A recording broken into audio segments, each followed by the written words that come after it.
Jovens, a paz do Senhor Jesus, graça e paz a todos. Convido os irmãos a estarem de pé para a gente ler a palavra do Senhor. Vou pedir para vocês abrirem lá em Colossenses 3, versículo 8.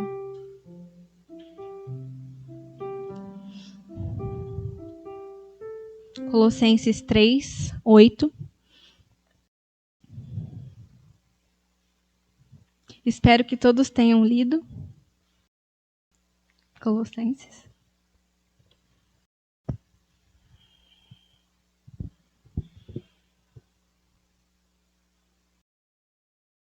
Amém? Então vamos lá. Versículo 8. Agora, porém, despojai-vos igualmente de tudo isso: ira, indignação, maldade, maledicência, linguagem obscena do vosso falar. Agora vamos lá para Colossenses 3:12. Revesti-vos, pois, como eleitos de Deus, santos e amados, de ternos afetos de misericórdia, de bondade, de humildade, de mansidão e de longanimidade. Vou pedir aos irmãos para manterem a Bíblia aberta e para vocês guardarem essas duas palavras. A primeira é despojai-vos e a segunda é revesti-vos. Vamos fechar os nossos olhos para a gente orar ao Senhor. Senhor, meu Deus, como somos gratos, Senhor, por estar aqui, Senhor, nessa noite. E pedimos que o Senhor venha estar, Senhor, capacitando as nossas vidas para te ouvir, para que essa mensagem entre nos nossos corações. Abençoe, Senhor, as nossas vidas, ó Pai. Em nome do Senhor Jesus. Amém. Podem se sentar. Antes, eu vou falar um pouquinho, bem breve, sobre Colossenses. Colossenses foi uma carta escrita por Paulo. Na época, os irmãos da cidade de Colosso, eles estavam passando por um momento muito difícil. Porque era uma igreja muito boa, porém, eles estavam deixando algumas coisas entrar no coração deles. Eu não quis trazer para vocês quem escreveu, quem que fundou a igreja, porque eu tive divergências na minha pesquisa, então é isso. É isso e vamos continuar. Hoje eu vou falar sobre 2 pontos muito importantes para a vida do cristão. O primeiro versículo que a gente leu, eu pedi para vocês guardarem uma expressão, que é despojai-vos. Então, hoje a nossa mensagem é sobre o que eu preciso ser e o que eu preciso deixar de ser. Então, vamos lá. O que é despojar? Essa expressão é retirar tudo aquilo do nosso coração que não faz parte de nós como cristãos. É como se você estivesse usando uma roupa suja. Por exemplo, você saiu e por algum motivo você derramou um suco ou um refrigerante na sua roupa. E aí você vai para casa, né? Quem que consegue ficar tanto tempo de roupa suja? Levanta a mão para mim. Ninguém. E é exatamente isso. O despojar é retirar a roupa e o revertir é colocar uma roupa nova, limpa. Então, hoje a gente vai falar sobre isso, sobre o que nós temos que despojar e o que nós temos que revertir. Quando a gente despoja de alguma coisa, retira de alguma coisa, a gente tem que retirar um hábito. O pecado na nossa vida, ele tem que ser abandonado. O costume, que muitas das vezes faz a gente pecar. Então, tudo isso, eu vou falar 4 pontos que são muito importantes para a vida do cristão, que nós devemos deixar de ser. Ok? Então, vamos lá. Para a gente começar a refletir, como que você está agindo? Como que você está agradando a Deus? Você tem mais coisas para despojar ou mais coisas para revertir? Vamos descobrir? Então, vamos lá. O primeiro que eu gostaria de falar com vocês é sobre ser intolerante. Hoje em dia, as pessoas não têm intolerância com nada. E, infelizmente, o mundo está como está porque tem muitas pessoas intolerantes. Quem já ouviu aquela expressão assim? Nossa, como você... Parece que você chupou um limão hoje. O que aconteceu? Então, gente, uma pessoa intolerante, ela não tem muitas pessoas à sua volta. Uma pessoa rude que não sabe conversar. Na Bíblia, cita a história de um homem que ele chamava Nabal. E Nabal, ele era muito rico, ele tinha muitos bens, ele tinha uma esposa muito bonita, só que ele era um homem de duro trato. Ninguém podia falar nada com ele, nada, nada, nada. Que do nada, uma coisinha, ele causava problema. Então, será que nós, como cristãos, estamos sendo Nabal? Será que na nossa vida a gente está tendo tolerância para a gente cada dia conversar com as pessoas? Ou ouvir, até mesmo ouvir. Às vezes uma pessoa vem para conversar com a gente não sabe responder. A gente não sabe ser um bom ouvinte. Não é mesmo? Então, o maior gesto para você ser um cristão maduro é ser parecido com Jesus. E não ser parecido com Nabal. Quando Jesus ele abria a boca, ele abençoava pessoas.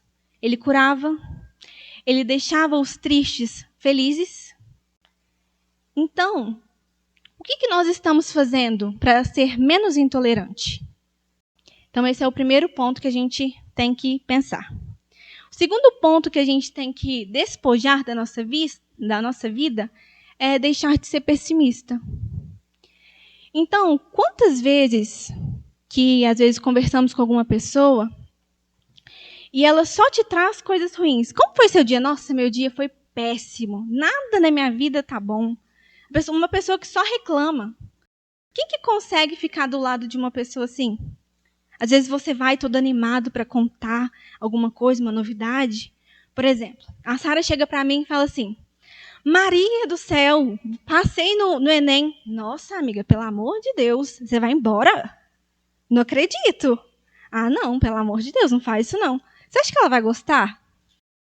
Como que a gente age com as pessoas quando elas nos contam alguma coisa? Será que a gente é pessimista?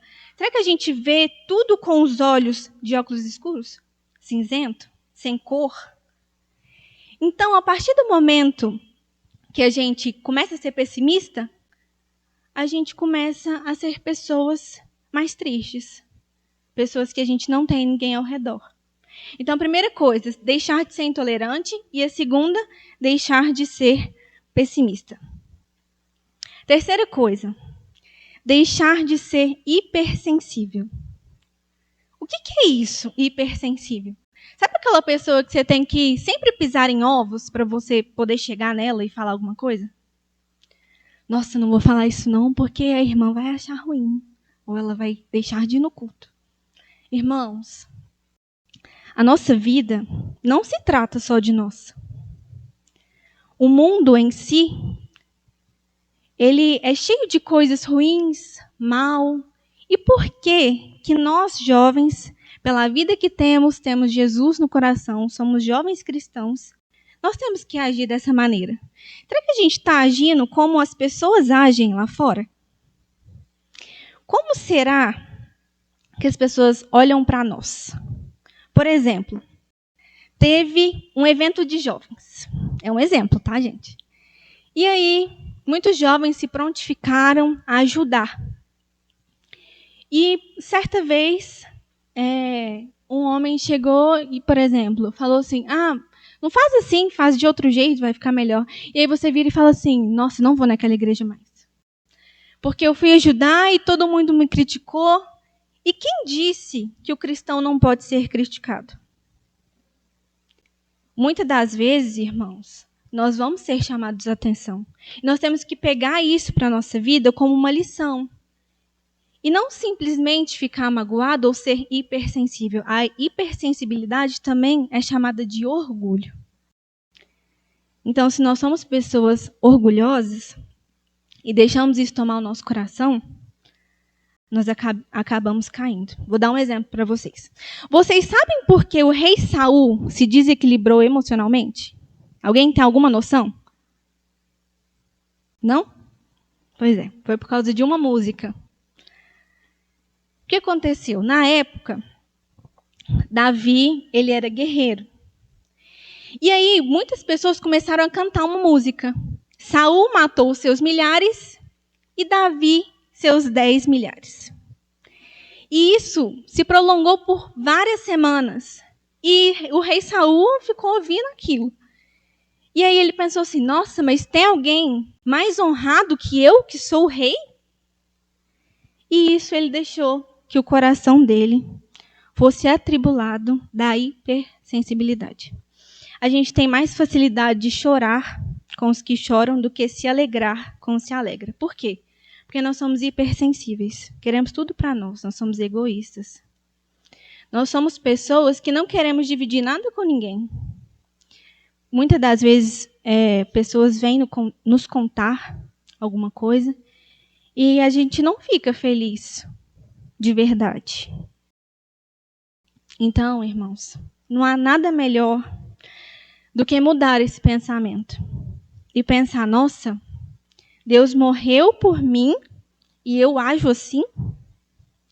Quantas vezes nós temos que parar para pensar e equilibrar a nossa vida numa balança para a gente ver o que está acontecendo com a nossa vida? Quando você entende quem é você para Deus, essa hipersensibilidade já era. Você consegue enxergar Deus na sua vida. Consegue enxergar que Deus é tudo para você e Ele fez tudo por você. E por que a gente tem que agir assim com as pessoas? Vocês acham que Jesus iria agir assim com alguém? Jesus foi humilhado, maltratado. E qual passagem da Bíblia que fala que Jesus maltratou alguém? Ou deixou de ser insensível com alguém? Tratou mal? Então nós temos que repensar se nós somos verdadeiramente cristãos. E o quarto ponto para a gente terminar essa parte de despojar é sobre deixar de ser comprometido com Deus e com a nossa igreja.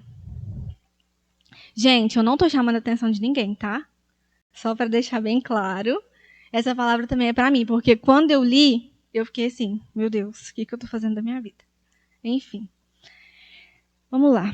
Eu acho que ser comprometido com Deus é mais que um dever. Muitas das vezes, nós temos tempo para tudo, né? A gente fica no Instagram, fica no TikTok, a gente conversa com as pessoas o dia inteiro. E quando que você tira um momento para conversar com Deus? Ou para responder o grupo da igreja? Ou para estudar a Bíblia? Ou para ler, para a gente estudar, para chegar aqui no culto, para a gente estar mais ativo no assunto? Quantas vezes a gente faz isso? Acho que nunca, né? É muito difícil a gente ver um jovem hoje que é comprometido com Deus e com seus compromissos. Então, a gente tem que repensar em como que nós estamos agindo. Deixa eu falar para vocês. Despojar daquilo que Deus não se agrada é para a gente que tem coragem. Então, você tem coragem? Você tem coragem de tirar tudo aquilo que te afasta de Deus? Porque eu fiquei em dúvida se eu tenho realmente coragem. E você? Como que você está agindo perante tudo aquilo que você tem que despojar de Deus? Será que depois dessa mensagem você vai conseguir abrir os olhos para aquilo que realmente nós precisamos despojar da nossa vida? Fica aí para vocês pensarem. Então vamos para o próximo versículo, que é sobre revertir-nos. Revertir-nos não é nada mais do que agregar na nossa vida. Então, a primeira coisa que a gente tem que agregar na nossa vida é o Espírito Santo. É ser um crente cheio do Espírito Santo de Deus. E deixa eu contar para vocês. Ser cheio do Espírito Santo de Deus não é uma opção, tá? É um mandamento. Lá em Efésios 5:18, fala, enchei-vos do Espírito Santo. Se eu não estou cheio do Espírito Santo, eu estou pecando. E não é culpa de Deus você não ser cheio do Espírito Santo. Porque Ele deixou como mandamento. E você que tem que se encher. Você que tem que se revertir do Espírito Santo. Então, como que eu sei que eu sou cheio do Espírito Santo? Eu profiro palavras boas, de bênção ou de maldição? Será que eu sou grato? Será que eu sou humilde? Será que eu sirvo a Deus conforme Deus deixou nas Escrituras? Tem uma passagem na Bíblia, lá em Atos 4:31, se vocês quiserem abrir.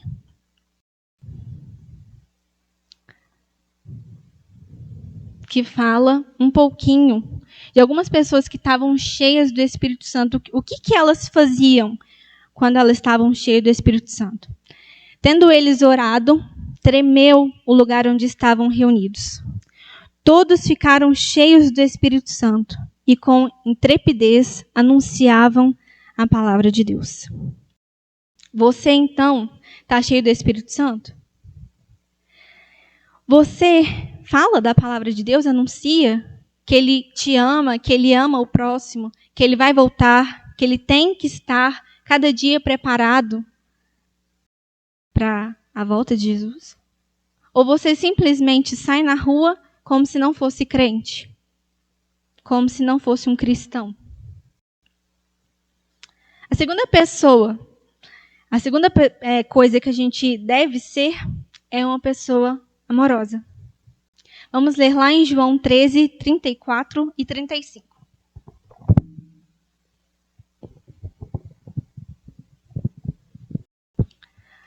Novo mandamento vos dou, que vos ameis uns aos outros, assim como vos amei. Que também vos amei uns aos outros. Nisso conhecerão todos que sois meus discípulos, se tiverem amor uns aos outros. Tem gente que ama, mas não diz, né? As pessoas de antigamente não demonstravam muito amor. Elas não tinham muito isso com elas. Então, às vezes, muitos pais de antigamente nunca deram um abraço no filho. Ou nunca falaram a palavra eu te amo. O amor ele tem que ser demonstrado para as pessoas, para a igreja. Qual que é o tema da nossa igreja? Alguém sabe? Não? Então vou contar para vocês. Amar a Deus, amar as pessoas e impactar o mundo. Se você não faz isso, você está na igreja errada. Porque que dia que a gente vai? Como que a gente vai impactar o mundo se a gente não ama a Deus e a gente não ama uns aos outros? Não existe isso, gente. Isso é um mandamento que Deus deixou para nós. Se a gente não sabe amar, a gente não sabe fazer mais nada. Infelizmente, nós não somos cristãos. Eu não sei como que você é na sua casa. Não sei, não conheço a vida de cada um. Mas nós precisamos dizer, eu te amo. Mais vezes, para os nossos pais, para os nossos amigos, para os pastores, para as pessoas que cuidam de nós. Porque o eu te amo, ele traz, cada dia, uma energia, tipo uma faísca no coração. Deus, ele enche o nosso coração para a gente falar mesmo. Não é para a gente guardar para a gente. O amor ele tem que ser falado, ele tem que ser demonstrado. E que tipo de amor que é esse? É o que a gente leu. É como Cristo me amou e te amou. Quando Cristo me amou, ele deu a prova por mim e por você. Quando que você está provando que está amando a Deus e está amando a Cristo? Se eu amo o meu irmão, eu tenho que dar a vida por ele. Cristo nos deu a vida. Ele morreu por nós. Se nós não temos como fazer isso, acho que a gente tem que repensar um pouquinho do que a gente precisa revertir na nossa vida. O terceiro ponto é ser uma pessoa comprometida com oração e com a palavra de Deus. Quantos de vocês já leram a Bíblia inteira? Já? Que bênção. Vamos assumir esse compromisso a partir de hoje? Se a gente lê 3 capítulos por dia, gente, o que é 3 capítulos? Se a gente lê 3 capítulos por dia, a gente consegue ler a Bíblia inteira. E o que você vai ganhar com isso? Conhecimento, sabedoria, aproximar mais de Deus. Você vai lutar com a verdade. Quando alguém vier te confrontar, você vai estar preparado. Porque você conhece a palavra. Você conhece Deus. Como é que você conhece Deus a não ser pela Bíblia? Não tem como, gente. Quando você conhece uma pessoa, você tem que conversar com ela, não é? Como que você vai descobrir as coisas que ela gosta ou as coisas que ela deixa de gostar? Com Deus é a mesma coisa. A gente pode orar, conversar com Ele e a gente tem um manual de Deus na nossa casa. Hoje não é impedimento de ninguém ler a Bíblia. E a oração? Quantas vezes você ora? Quantas vezes você agradece? Quantas vezes você olha para a beleza, para a criação de Deus e você agradece? Nossa, muito obrigado, Senhor, por esse céu que está maravilhoso. Muito obrigada. Agora é época de IP, né? Muito obrigado por essa árvore linda que o Senhor nos deu. A gente não agradece. A gente só sabe reclamar. Nossa, está muito frio. Ai, agora está muito calor. Nossa, está chovendo demais. Não, para essa chuva, Senhor. Aí o Senhor pega e manda sol.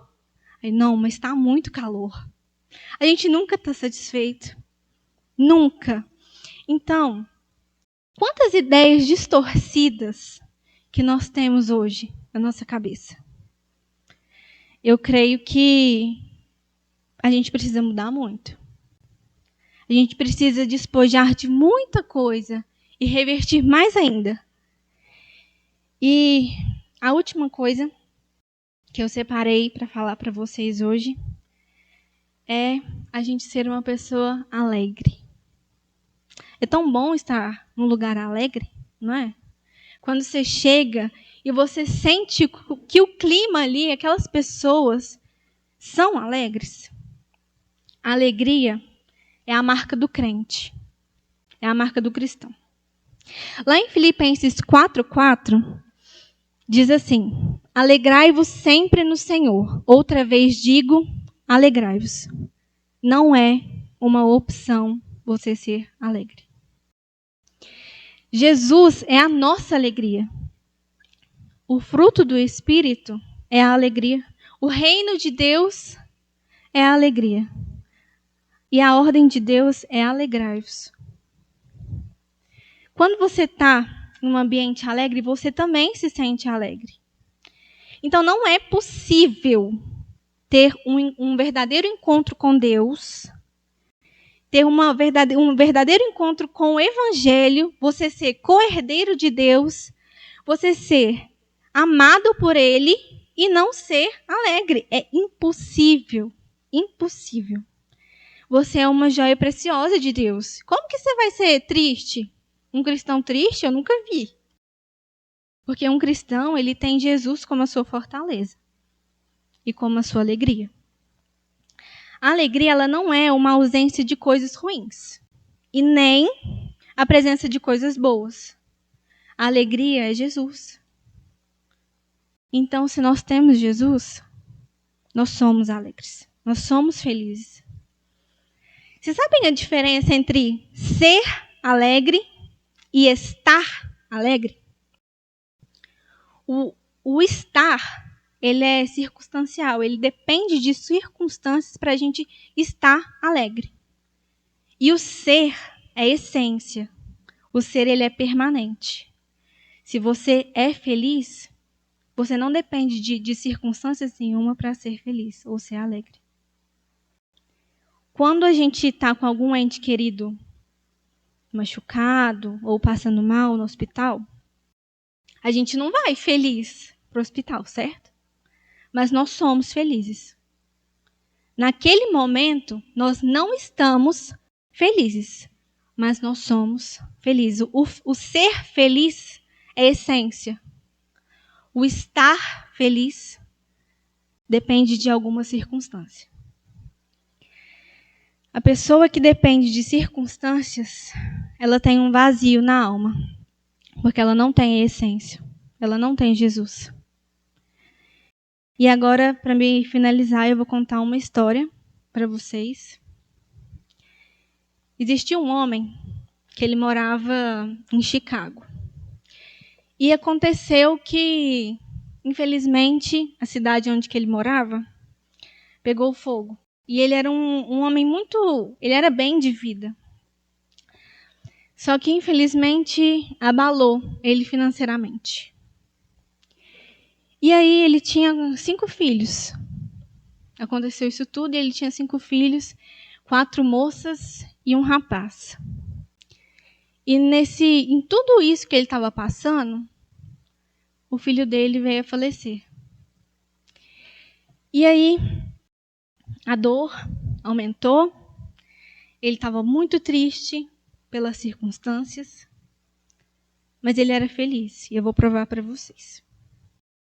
Ele marcou uma viagem com a sua família para poder distrair um pouco, para poder se sentir alegre, estava todo mundo muito abalado.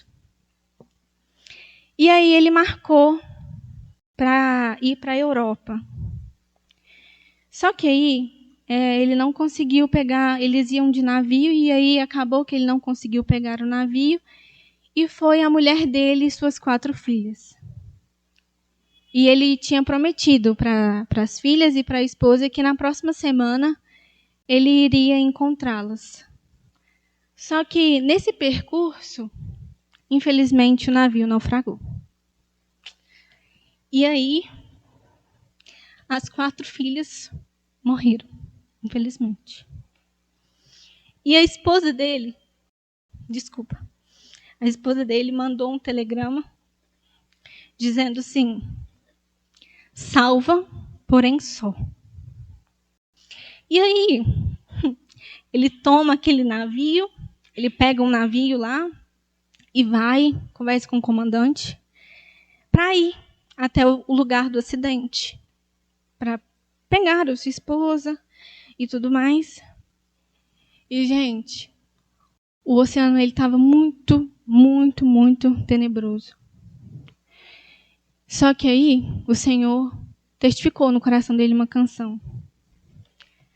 Se paz a mais doce me deres gozar, se dor a mais forte sofrer, ou seja o que for, tu me fazes saber que feliz com Jesus sempre sou. Sou feliz com Jesus, meu Senhor.